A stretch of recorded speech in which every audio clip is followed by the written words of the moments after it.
வணக்க மக்களே. நம்ம கார்த்தி கதையில் ஜூலை 8 என்ன நடக்க போகுது அப்படிங்கிறத பற்றி தாங்க இந்த வீடியோவில் இப்போ நம்ம பார்க்க போகிறோம்.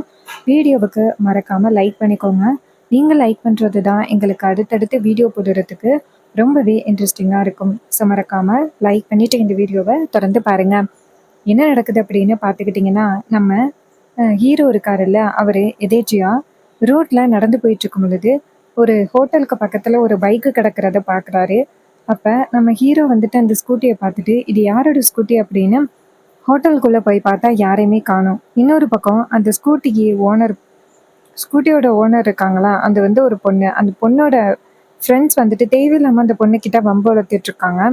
அப்போது அந்த பசங்க வந்துட்டு நேராக அந்த பொண்ணை பார்த்து, என்னடி நான் இத்தனை வருஷமாக நான் வந்து உன்கிட்ட என்னோட லவ்வை சொல்லிக்கிட்டு இருக்கேன், ஆனால் நீ கொஞ்சம் கூட காதலே வாங்க மாட்டேங்கிற, உன் இஷ்டத்துக்கு நீ பாட்டுக்கு தெரிஞ்சுக்கிட்டே இருக்க, என்கிட்ட நீ லவ் சொல்லியே ஆகணும் அப்படின்னு சொல்லி பேசுகிறாங்க. அதுக்கு அந்த பொண்ணு சொல்கிறாங்க, இங்கே பாரு, நீ இப்படி மிரட்டின அப்படின்னா நான் உன்கிட்ட வந்துட்டு என்னோட லவ்வை சொல்லிட முடியுமா, அதற்கெல்லாம் வாய்ப்பே இல்லை, மரியாதையா நீ இந்த இடத்த விட்டு போயிரு அப்படின்னு சொல்லி பேசுகிறாங்க. இதை கேட்டதும் அந்த பொண்ணு சொல்கிறாங்க, இங்கே பாரு, நான் இன்னும் கொஞ்ச நேரத்தில் அதிகாரிங்களை கூப்பிட்டுருவேன், ஓடுடா அப்படின்னு சொல்ல, அதுக்கு அந்த பசங்க வந்துட்டு தேவையில்லாமல் அந்த பொண்ணுக்கிட்ட வம்பளுக்கு வராங்க. அப்போ ஹீரோ அந்த இடத்துலேருந்து, டேய் யாரா நீங்கள் அப்படின்னு சொல்லிட்டு அந்த இடத்துக்கு வராங்க. ஹீரோ வரதை பார்த்துட்டு அந்த பசங்க கேட்குறாங்க, யோ நீ யாரியா, எதுக்கு தேவையில்லாமல் வந்துட்டு இந்த பிரச்சனையில் தலையிடுற, இந்த பொண்ணு வந்துட்டு எனக்கு ஃப்ரெண்டு தான், நீ தேவையில்லாமல் வந்துட்டு தலையிடணும் அப்படின்னு அவசியமே இல்லை, இந்த இடத்த விட்டு போ அப்படின்னு சொல்லி கேட்குறாங்க. அப்போது நம்ம ஹீரோ சொல்கிறாரு, இங்கே பாரு, உங்களையெல்லாம் பார்த்தா காலேஜ் படிக்கிற பசங்க மாதிரி தெரியுது, இப்போ எதுக்கு நீங்கள் எல்லாரும் தேவையில்லாமல் இந்த பொண்ணுக்கிட்ட பிரச்சனை பண்ணிக்கிட்டு இருக்கீங்க அப்படின்னு. அந்த பொண்ணு நேராக அந்த ஹீரோ கிட்ட, சார் இவனுங்க 4 பேர் என்னோட காலேஜ் மேட்டு சார், இவன் வந்துட்டு என்னை லவ் பண்ணுறான் சார், நான் லவ்வுக்கு ஒத்துக்க முடியாது அப்படின்னு சொன்னேன், அதுக்கு இவன் என்னை இப்படி மிரட்டுறான் சார் அப்படின்னு. இதை கேட்டதும் ஹீரோ சொல்கிறாரு, நேராக அந்த பையனை பார்த்து, இங்கே பாரு, அந்த பொண்ணுக்கு விருப்பம் இருந்தால் மட்டும்தான் நீ இந்த மாதிரி அந்த பொண்ணை வந்துட்டு கூப்பிடலாம், அதை விட்டுட்டு நீ இப்படி அந்த பொண்ணை கட்டாயப்படுத்துறது சட்டப்படி ரொம்ப குற்றம், மரியாதையும் இந்த இடத்த விட்டு போயிரு, அந்த பொண்ணுக்கு மரியாதை கொடு அப்படின்னு. அதுக்கு அந்த பையன் சொல்கிறான், யோ இவளை காலி பண்ணுறதுக்காக தான் நானே இங்கே வந்திருக்கேன், எனக்கு வந்துட்டு லவ்வை அக்செப்ட் பண்ணாதவ இங்கே இருக்கவே கூடாது அப்படின்னு. இதை கேட்டதும் ஹீரோ ஷாக் ஆகி, ஏய் என்னையா பேசுகிற, ஏன் இப்படி தேவையில்லாமல் தப்பு தப்பாக பேசுகிற, இந்த பொண்ணு வந்துட்டு ரொம்ப இன்னசென்ட் பொண்ணாக இருக்காங்க, தேவையில்லாமல் இந்த பொண்ணை வந்துட்டு எதுவும் பேசாத அப்படின்னு. அதுக்கு அந்த ஆள் சொல்கிறான், ஏய் நீ யாரா தேவையில்லாமல் என்னோட விஷயத்தில் வளர்ந்து தலையிடுறதுக்கு, இந்த இடத்த விட்டு போயா அப்படின்னு சொல்ல, அப்போது ஹீரோ டக்குன்னு அந்த பசங்களை வந்துட்டு அடித்து காலி பண்ணுறாரு. அந்த பசங்க 4 பேரும் வந்துட்டு பயந்து அந்த இடத்துலேருந்து ஓடுறாங்க. ஹீரோ நேராக அந்த பொண்ணை பார்த்து, இங்கே பாருமா, எப்படிம்மா நீ இந்த இடத்துக்கு வந்த அப்படின்னு. அந்த பொண்ணை சொல்கிறாங்க, அண்ணன் நான் ஸ்கூட்டியில் ஹோட்டலுக்கு வந்திருந்தேண்ணே, அப்போ என் காலேஜ் ஃப்ரெண்ட்ஸை தேவையில்லாமல் என்கிட்ட வம்பிலுக்கு வந்தாங்க, அவனுங்க கிட்டேருந்து தப்பிச்சு ஓடி வரும்போது தான் இப்படி ஆகிருச்சு, நல்ல வேளை கடவுள் மாதிரி வந்து என்னை காப்பாற்றிட்டீங்க. அப்போ ஹீரோ சொல்கிறாரு, சரி உன் பைக்குக்கே என்னாச்சு. அந்த பொண்ணை சொல்கிறாங்க, சார் என்னோட பைக் வந்துட்டு ரிப்பேர் ஆகிடுச்சு சார், அதை நடந்து போகலாம் அப்படின்னு நினச்சேன், அதுக்குள்ளே இவ்வளோ பெரிய விஷயம் நடந்துருச்சு. அப்போ ஹீரோ சொல்கிறாரு, சரி வா, நான் உன்னை கொண்டு போய் வீட்டில் விடுறேன் அப்படின்னு சொல்லிட்டு நேராக அந்த பொண்ணை அழைச்சிக்கிட்டு வீட்டுக்கு போகிறாங்க. நேராக அந்த வீட்டு காலிங் பில் அடிக்க, அப்போ டாக்டர் தான் வந்துட்டு கதவை திறக்கிறாங்க. அப்போது ஹீரோ வந்துட்டு டாக்டரை பார்த்துட்டு, டாக்டர் இது உங்கள் வீடா அப்படின்னு சொல்ல, டாக்டர் சொல்கிறாங்க, ஆமாம் கார்த்திக் சார், இது எங்கள் வீடு தான், நீங்கள் இங்கே என்ன பண்ணுறீங்க அப்படின்னு. அப்போ அந்த டாக்டரோட பொண்ணு அந்த இடத்துக்கு வராங்க. அப்போது அந்த பொண்ணு வந்துட்டு அவங்க அம்மா டாக்டரை போயிட்டு ஹக் பண்ணி அழுகுறாங்க. இதை பார்த்துட்டு அந்த டாக்டர் கேட்குறாங்க, அம்மாடி என்னம்மாச்சு, ஏதாவது பிரச்சனையாம்மா, என்னம்மாச்சு அப்படின்னு கேட்குறாங்க.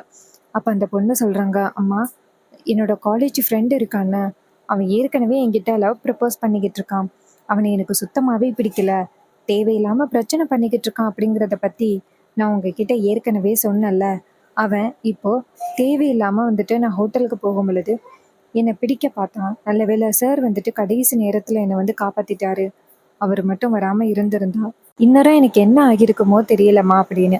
இதை கேட்டதும் அந்த டாக்டர் அதிர்ச்சி ஆகுறாங்க. அவனுக்கு ஏண்டி உங்ககிட்ட இப்படி தேவையில்லாமல் பிரச்சனை பண்ணிக்கிட்டே இருக்கானுங்க. அப்போ ஹீரோ சொல்கிறாரு, மேடம் நீங்கள் இதை இப்படியே வேடிக்கை பார்த்துக்கிட்டு இருந்தீங்க அப்படின்னா கண்டிப்பாக அவனுங்களால உங்கள் பொண்ணுக்கு நிறைய ஆபத்து வரத்துக்கு வாய்ப்புகள் இருக்குது, அவனுங்களை அதிகாரிங்க கிட்ட பிரித்து கொடுக்கறது தான் சரியாக இருக்கும், நீங்கள் ஏன் அவனுங்களை அதிகாரிங்க கிட்ட பிரித்து கொடுக்கக்கூடாது சொல்லுங்க அப்படின்னு சொன்னதும் உடனே அவங்க சொல்றாங்க, "சரி, நான் உடனே அவன அதிகாரிங்க கிட்ட புகார் குடுக்குறேன். என் பொண்ண வந்துட்டு நீங்க இவ்ளோ பெரிய ஆபத்துலேருந்து காப்பாத்திருக்கீங்க. ரொம்ப நன்றி" அப்படின்னு. அப்ப ஹீரோ சொல்றாரு, "சரிங்க மேடம். சரி நான் போயிட்டு வரேன்" அப்படின்னு. அப்போ டாக்டர் ஹீரோவ பார்த்து, "சார் ஒரு நிமிஷம். உங்க ஒய்ஃப் ரேவதிக்கு பழைய ஞாபகங்கள் எல்லாமே வந்துருச்சுல்ல? நீங்க 2 பேரும் இப்ப சந்தோஷமா தானே இருக்கீங்க" அப்படின்னு. அப்ப ஹீரோ சொல்றாரு, "இல்ல மேடம். இன்னும் ரேவதிக்கு பழைய ஞாபகங்கள் எதுவுமே வரல. நீங்க தான் சொன்னீங்களே, ரேவதிக்கு பழைய ஞாபகங்கள கட்டாயப்படுத்தி வர வைக்கிறதுனால அவளுக்கு மிகப்பெரிய பிரச்சனை வரும் அப்படின்னு நீங்க எங்க எல்லாரையுமே எச்சரிச்சிட்டீங்க. ஸோ அதனால இப்போதைக்கு நாங்க யாரும் ரேவதி கிட்ட பழைய ஞாபகங்கள் சொல்லல. கிட்டத்தட்ட நீங்க சொன்ன மாரியே 3 மாசத்துக்கு மேல ஆகிருச்சு. இன்னும் ரேவதிக்கு எந்த விதத்துலயுமே பழைய ஞாபகங்கள் வரவே இல்ல. அதான் எங்க எல்லாருக்குமே ரொம்ப கவலையா இருக்கு" அப்படின்னு. அப்ப டாக்டர் ரொம்ப அதிர்ச்சியாகி, "சார் என்ன சார் சொல்றீங்க?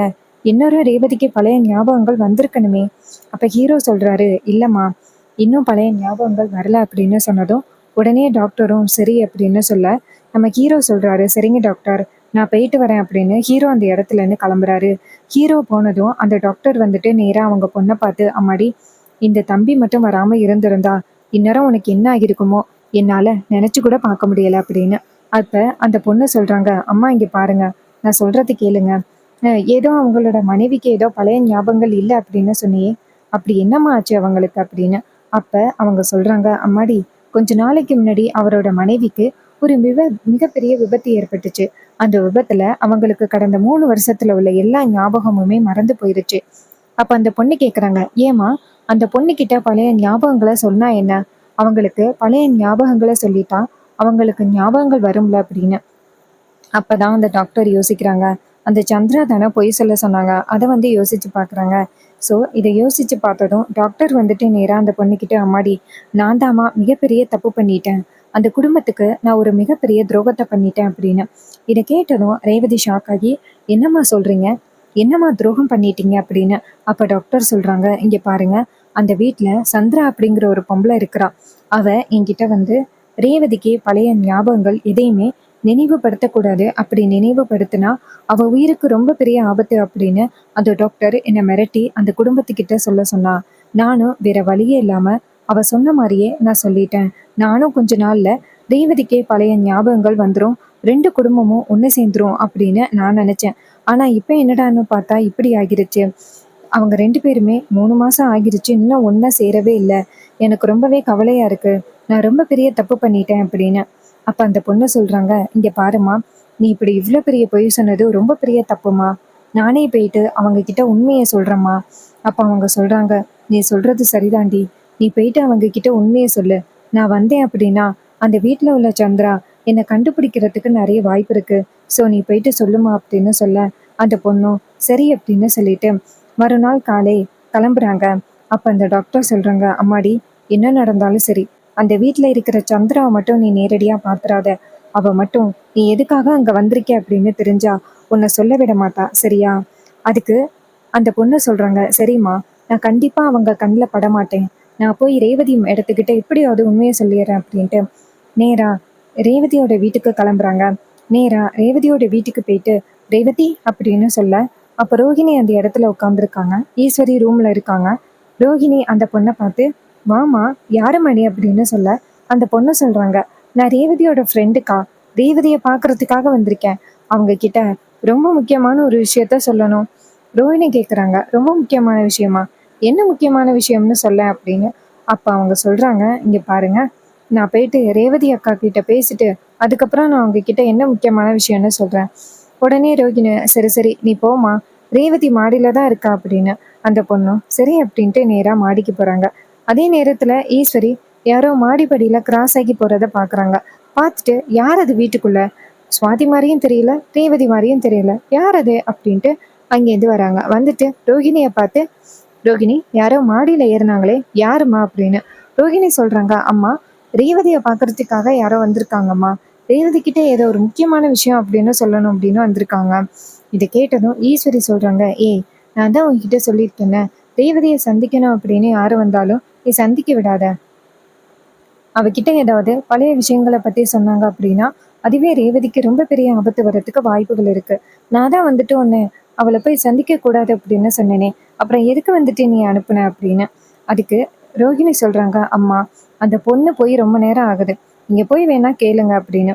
உடனே ஈஸ்வரியும் சரி நான் போறேன் அப்படின்னு சொல்லிட்டு நேரா மாடிக்கு போறாங்க. அங்க போயிட்டு நேரா மாடிப்படியில ஏறிக்கிட்டு இருக்காங்க. அப்ப இந்த பொண்ணு வந்துட்டு நேரா ரேவதி கிட்ட போயிட்டு மேடம் அப்படின்னு சொல்ல, ரேவதி அவங்கள பார்த்து ஏய் என்ன என்னடி ஆச்சு? ஏம்மா யாரும்மா நீ? இவ்ளோ வேகமா மாடிக்கு வந்திருக்க அப்படின்னு அந்த பொண்ணு சொல்றாங்க. மேடம் நான் யாரு எவரு அப்படிங்கிறத பத்தி நீங்க இப்போதைக்கு கேட்கறது வேஸ்ட்டு. ஆனா நான் சொல்லப்போற விஷயத்த மட்டும் கேளுங்க. உங்களுக்கு கடந்த 3 வருஷத்துல உள்ள நிறைய ஞாபகங்கள் மறந்து போச்சு. அந்த 3 வருஷத்துல உங்களுக்கும் கார்த்தி சாருக்கும் கல்யாணம் ஆகியிருக்கு. ஆனா அது எதுவுமே உங்களுக்கு ஞாபகமே இல்ல. இந்த விஷயம் எல்லாத்தையுமே உங்க குடும்பத்துல உள்ளவங்க எல்லாருமே உங்ககிட்ட இருந்து மறைச்சிட்டாங்க அப்படின்னு. இத கேட்டதும் ரொம்பவே அதிர்ச்சி ஆகுறாங்க ரேவதி. என்னம்மா சொல்ற அப்படின்னு. அப்ப அவங்க சொல்றாங்க, ஆமா மேடம். உங்க குடும்பத்துல உள்ளவங்க உங்களுக்கு ரொம்ப பெரிய துரோகத்த பண்ணிட்டாங்க. நீங்க வந்துட்டு சீக்கிரம் வந்து உங்க குடும்பம் நல்லா இருக்கணும் அப்படின்னா, உங்க வாழ்க்கை நல்லா இருக்கணும் அப்படின்னா, உங்க அம்மா கிட்ட போயிட்டு இந்த விஷயத்த கேளுங்க. கண்டிப்பா உங்க அம்மா உண்மைய சொல்லித்தான் ஆகணும் அப்படின்னு. இத கேட்டதும் ரேவதி வந்துட்டு சரி அப்படின்ட்டு திரும்பி பார்த்தா, ஈஸ்வரி நிக்கிறாங்க. நேரா அவங்க அம்மாவ பார்த்து, "அம்மா இந்த பொண்ணு சொல்றது உண்மையா? எனக்கும் கார்த்தி மாமாவுக்கும் ஏற்கனவே கல்யாணம் ஆகிருச்சா?" அப்படின்னு. அதுக்கு ஈஸ்வரி சொல்றாங்க, "இங்க பாரு, அவ சொல்றது எல்லாமே பொய்யு. அவ சொல்றா அப்படிங்கிறதுக்காக நீ தயவு செஞ்சு நம்பாத. உங்க அம்மா உனக்கு என்னைக்குமே துரோகம் பண்ண மாட்டா. சொல்றது கேளு" அப்படின்னு கேக்குறாங்க. அப்போ ரேவதி சொல்றாங்க, "போதும் நிப்பாட்டும்மா. என்கிட்ட தயவு செஞ்சு இவ்ளோ பெரிய உண்மைய எப்படிதான் வந்துட்டு உங்களாலலாம் மறைச்சு வச்சிருக்க முடிஞ்சுச்சோ தெரியல. உங்கள எனக்கு சுத்தமாவே பிடிக்கல. தயவு செஞ்சு வந்துட்டு இதோட நிப்பாட்டுங்க" அப்படின்னு சொன்னதும், ஈஸ்வரி ரொம்பவே ஷாக் ஆகுறாங்க. "என்னடா இது இவ வந்து இப்படி பேசுறாளே" அப்படின்னு. ரேவதி சொல்றாங்க, "நீங்க வந்துட்டு என்னையும் கார்த்தி மாமாவையும் பிரிக்கணும் அப்படிங்கிறதுக்காக தானே என்கிட்ட நீங்க இவ்ளோ பெரிய பொய் சொன்னீங்க. நீங்க இவ்ளோ பெரிய பொய் சொன்னீங்களோ, அ அதுக்காகவே நான் வந்துட்டு கார்த்தி மாமா கூட போக போறேன்" அப்படின்னு. ரேவதி வந்துட்டு நேரா நம்ம ஹீரோவ பார்க்கறதுக்காக வெளியில வராங்க. அப்ப ரோஹிணி வீட்ல உள்ள எல்லாருமே வந்துட்டு, "என்னாச்சும்மா? ஏன் ரேவதி இவ்வளோ கோவத்தோட போறா?" அப்படின்னு சொல்ல, ஈஸ்வரி சொல்றாங்க ரேவதிக்கு எல்லா உண்மையும் வந்துட்டு இப்போ ஒரு பொண்ணு வந்துட்டு வந்தாளே, அவ எல்லாத்தையுமே சொல்லிட்டா அப்படின்னு. இத கேட்டதும் ரோஹிணி மனசுக்குள்ள ரொம்ப சந்தோஷப்படுறாங்க. ரோஹிணி வந்துட்டு நேரா அவங்க அம்மா கிட்ட, "என்னம்மா? ரேவதிக்கு பழைய ஞாபகங்கள சொன்னா, அவளுக்கு மிகப்பெரிய ஆபத்து வரும் அப்படின்னு டாக்டர்ஸ் எல்லாருமே நம்மள எச்சரிச்சாங்க. ஆனா ரேவதிக்கு பழைய ஞாபகங்கள் வந்தும் அவ எந்த விதத்திலயும் பாதிக்காம ரொம்ப நல்லா தானே போயிட்டு இருக்காமா. அப்ப டாக்டர்ஸ் வந்துட்டு நம்ம கிட்ட பொய் சொல்லியிருப்பாங்களோ அப்படின்னு. ஈஸ்வரி சொல்றாங்க, இங்க பாருடி, தயவு செஞ்சு வந்துட்டு இதுக்கு மேல எதுவும் பேசாதீங்க. நான் வந்துட்டு என் பொண்ணை எப்படியாவது கூட்டிட்டு வரணும் அப்படின்னு. அப்ப ரேவதி வந்துட்டு நேரா அவங்க ரூமுக்கு போயிட்டு அவங்களோட திங்ஸ் எல்லாத்தையுமே பேக் பண்றாங்க. ஈஸ்வரி ஷாக் ஆகி ரேவதி கிட்ட போயிட்டு என்ன பண்ற அப்படின்னு கேக்குறாங்க. அப்ப ரேவதி சொல்றாங்க, நான் என்ன பண்றேன் அப்படின்னு உங்களுக்கு தெரியலையா? நான் என் புருஷன் வீட்டுக்கு கிளம்பிக்கிட்டு இருக்கேன் அப்படின்னு. இதை கேட்டதும் ஈஸ்வரி ஷாக் ஆகுறாங்க. இங்க பாரு, உன் குடும்பம் அப்படின்னா அது இதுதான். நீ தேவையில்லாம அவனை நம்பி இந்த வீட்டை விட்டும் எங்களை விட்டு போகணும் அப்படின்னு நினைக்காத. ரேவதி கேக்குறாங்க, ஏமா எல்லாருமே இத்தனை மாசமா என்கிட்ட பொய் சொல்லிக்கிட்டு இருந்திருக்கீங்க. என்னைய வந்துட்டு யாரோ ஒருத்தவனுக்கு தேவையில்லாம கல்யாணம் பண்ணி வைக்கிறதுக்காக முயற்சி பண்ணீங்க. அப்புறமா என்கிட்டேருந்து என் புருஷனை பிரிச்சு வச்சிருந்தீங்க. இவ்ளோ பெரிய தப்பு எல்லாத்தையுமே நீங்க பண்ணிட்டு, இன்னைக்கு நான் தான் வந்துட்டு தப்பு அப்படின்னு சொல்றீங்களா? அம்மா உங்கள பார்க்கறதுக்கே எனக்கு கொஞ்சம் கூட பிடிக்கவே இல்ல. என் லைஃப்ல உங்கள நான் ரொம்பவே வெறுக்கிறேன் அப்படின்னு சொல்லிட்டு ரேவதி பேசுறாங்க. இத கேட்டதும் ஈஸ்வரிக்கு பேரதிர்ச்சியா இருக்கு. என்னடா இது! இவ இப்படி பேசுறாளே அப்படின்னு ஈஸ்வரி ரொம்பவே வந்துட்டு ஷாக் ஆகுறாங்க. ரோஹிணி அந்த இடத்துக்கு வந்துட்டு, அம்மா ரேவதி பேசுறதுல எந்தவித தப்பு இல்ல. நீங்க பண்ணது ரொம்ப பெரிய தப்பு. நீங்க வந்துட்டு இந்த மாரி சிச்சுவேஷன்ல ரேவதிக்கு முழு சப்போர்ட் பண்ணியிருக்கணும். அத விட்டுட்டு, அவளுக்கு உண்மை தெரியக்கூடாது அப்படிங்கிறதுக்காக நீங்க என்னலாம் பண்ணீங்க? அது எல்லாத்துக்கும் நீங்க கண்டிப்பா இந்த தண்டனைய அனுபவிச்சு தான் ஆகணும். நாங்க எல்லாருமே உங்கள எச்சரிச்சோம். கண்டிப்பா ரேவதிக்கு உண்மை தெரிஞ்சிருச்சு அப்படின்னா, பெரிய பிரச்சனையாகும் அப்படின்னு உங்ககிட்ட நாங்க எச்சரிச்சோம். ஆனா நீங்க கொஞ்சம் கூட கேட்கவே இல்ல. நீங்க இப்ப கேட்காததுக்கு தான் இவ்ளோ பெரிய தண்டனைய அனுபவிக்க போறீங்க அப்படின்னு சொல்லிட்டு பேசுறாங்க. ரேவதி நேரா திங்ஸ் எல்லாத்தையுமே பேக் பண்ணிக்கிட்டு நம்ம ஹீரோ வீட்டுக்கு கிளம்பிடுறாங்க. அண்ட் இந்த கதை உங்களுக்கு பிடிச்சிருக்கா? இந்த கதை பிடிச்சிருந்துச்சுன்னா, இந்த வீடியோவுக்கு மறக்காம லைக் பண்ணிக்கோங்க. நீங்க லைக் பண்றது தான் எங்களுக்கு அடுத்தடுத்து வீடியோ போடுறதுக்கு ரொம்பவே இன்ட்ரெஸ்டிங்கா இருக்கும். ஸோ மறக்காம லைக் பண்ணிட்டு இந்த வீடியோவை தொடர்ந்து பாருங்க. தேங்க் யூ ஃபார் வாட்சிங். See you on next video.